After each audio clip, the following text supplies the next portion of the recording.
Have you ever wondered how the world's third-largest democracy navigates the complex world of politics? Indonesia, a vibrant and predominantly Muslim nation, presents a fascinating study in this regard. Join us as we delve into the intricacies of Indonesia's political landscape. The birth of Indonesia's political system dates back to its independence in 1945. A fledgling nation, fresh from the clutches of colonial rule, Indonesia was faced with the monumental task of establishing a new political order. The blueprint for this order was the 1945 Constitution, a document that would serve as the backbone of the nation's governance. The architects of this constitution envisioned a unitary state where power was centralized, and the president held the highest authority. The Constitution also established the president as both the head of state and government, a dual role that continues to this day. This setup was a departure from the parliamentary system Indonesia had experienced under Dutch colonial rule. But the journey of Indonesia's political system didn't end there. The 1945 Constitution has undergone several amendments, the most significant of which took place between 1999 and 2002. These amendments sought to create a more balanced and democratic system, addressing issues like separation of powers, human rights, and regional autonomy. One of the key changes was the transformation of Indonesia's legislative body, the People's Consultative Assembly, into a bicameral system. This assembly now consists of the People's Representative Council, responsible for lawmaking and government oversight, and the Regional Representative Council, which focuses on regional interests. The amendments also enhanced the judiciary's independence, establishing the Constitutional Court to review laws and settle constitutional disputes. Meanwhile, the Supreme Court oversees lower courts, and the Judicial Commission monitors judges' integrity and professionalism. Yet the most profound change was perhaps the shift towards a direct presidential election. Prior to 2004, the president was elected by the People's Consultative Assembly, but the amendments paved the way for citizens to directly elect their leader, marking a significant step towards a more participatory democracy. Through its evolution, Indonesia's political system has shown a remarkable capacity for adaptation.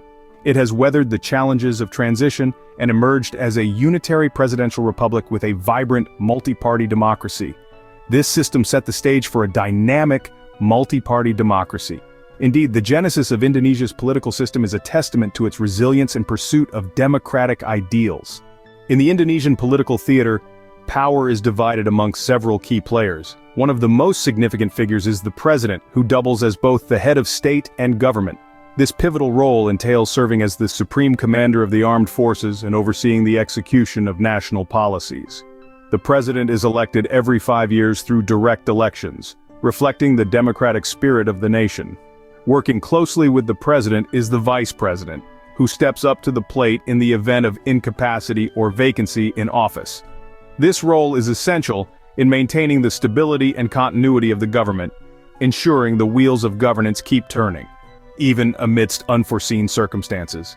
The Council of Ministers, appointed by the President, is another crucial component. These ministers are responsible for managing various sectors of government, translating policy into action and making sure everything runs smoothly on the ground.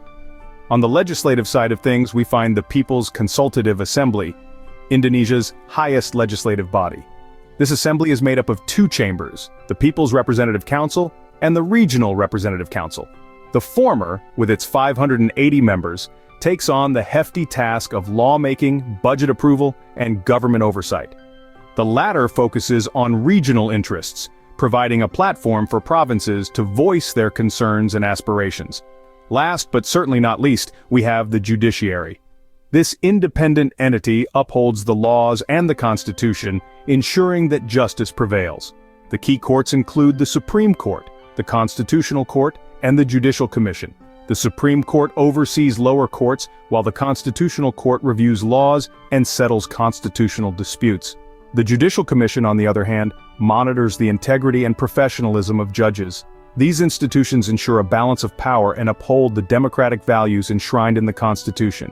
Their interconnected roles and responsibilities form the backbone of the Indonesian political system, a system that, despite its complexities, strives to serve the interests of its diverse population. Indonesia's vibrant political landscape is marked by a diverse array of political parties. The multi-party system of Indonesia is a vibrant tapestry of ideologies, leadership styles, and political strategies. Let's take a closer look at some of the major players. Firstly, we have the Indonesian Democratic Party of Struggle, or PDIP, a nationalist and center-left party led by the formidable Megawati Sukarno Putri. The PDIP has a rich history and has been a significant influence in Indonesian politics for decades. Next up is the Great Indonesia Movement Party, known locally as Gerindra. This populist nationalist party is under the leadership of Prabowo Subianto, a former military officer and a key figure in Indonesian politics. Then there's the Golkar Party, once the ruling party during Suharto's New Order era, now reinventing itself as a centrist party, striving for balance in a politically diverse environment. We also have the National Awakening Party, or PKB, with strong Islamic roots. It's closely aligned with Nahdlatul Ulama, one of the largest independent Islamic organizations globally. The Prosperous Justice Party, or PKS, is another significant player, representing the conservative Islamic voice in Indonesian politics. And last but not least, we have the Democratic Party, founded by former President Susilo Bambang Yudhoyono, a party that has played a pivotal role in shaping modern Indonesia. Now let's talk about elections. In Indonesia, both presidential and legislative elections occur simultaneously every 5 years. This massive democratic exercise is managed by the General Elections Commission, known as the KPU. The KPU's role is crucial in ensuring transparency and fairness in the electoral process, a task that is no small feat in a country with a population as diverse and widespread as Indonesia's. The multi-party system, coupled with regular elections, provides the Indonesian people with a platform to voice their political preferences and actively participate in shaping the country's future. The multi-party system and regular elections are integral to maintaining Indonesia's democratic spirit. Despite its democratic strides, Indonesia's political landscape is not without its challenges. Let's delve into some of these pressing issues. Firstly, we have the enduring problem of corruption. Despite the establishment of the Corruption Eradication Commission, or KPK, and its relentless pursuit of high-profile cases, corruption remains a stubborn obstacle. Political interference often hampers the KPK's effectiveness, undermining its ability to bring the guilty to justice. This widespread corruption, deeply entrenched in the system, presents a significant challenge to Indonesia's political progress and its reputation on the global stage. Next, let's consider the issue of decentralization and regional autonomy. After the fall of Suharto in 1998, the central government granted more autonomy to regional governments. This decentralization was intended to improve local governance, but it has also led to power struggles and inconsistencies in policy implementation.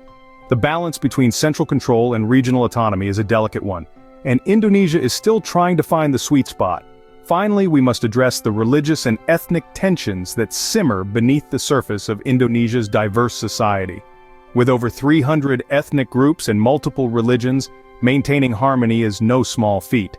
The state ideology, Pancasila, emphasizes unity and respect for diversity, but occasional sectarian conflicts reveal the cracks in this ideal. These tensions, if not managed carefully, could threaten the stability of Indonesia's political landscape. As we can see, these challenges are not to be taken lightly. Corruption, decentralization, regional autonomy, and religious and ethnic tensions all pose significant hurdles to Indonesia's political progress. However, it's important to remember that these challenges are not unique to Indonesia. Many emerging democracies grapple with similar issues as they strive to build robust, transparent, and inclusive political systems. These challenges, while significant, are part and parcel of Indonesia's political journey. As the world's third-largest democracy, Indonesia's ongoing struggle with these issues is a testament to its resilience and its commitment to democratic values. It's a fascinating, complex, and evolving story that continues to unfold. Indonesia's political journey is a fascinating study in democracy and governance. From its inception, Indonesia has navigated a complex political landscape shaped by its diverse population, history, and institutions. Let's recap. Indonesia operates under a presidential system with a multi-party democracy, with its 1945 constitution serving as the bedrock of governance. The executive, legislative, and judiciary branches work in tandem to uphold laws, implement policies, and maintain the constitutional integrity of the country. The political landscape is marked by a multitude of parties, each with its own ideological leanings and leaders who shape the national discourse. Elections occur every 5 years. with both presidential and legislative elections held simultaneously, managed by the General Elections Commission to ensure a fair and transparent process. But the journey hasn't been without its challenges. Corruption continues to be a pervasive issue, despite the relentless efforts of the Corruption Eradication Commission. The decentralization of governance, while empowering local regions, has led to power struggles and inconsistencies in policy implementation. And let's not forget Indonesia's diverse cultural and religious fabric, which, while being a testament to the nation's rich heritage, has also been the source of sectarian conflicts.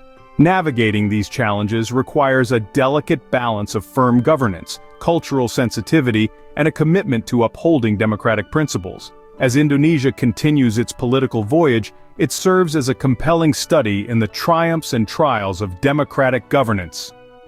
As the world's third-largest democracy, Indonesia's political trajectory serves as a compelling example of the triumphs and trials of democratic governance.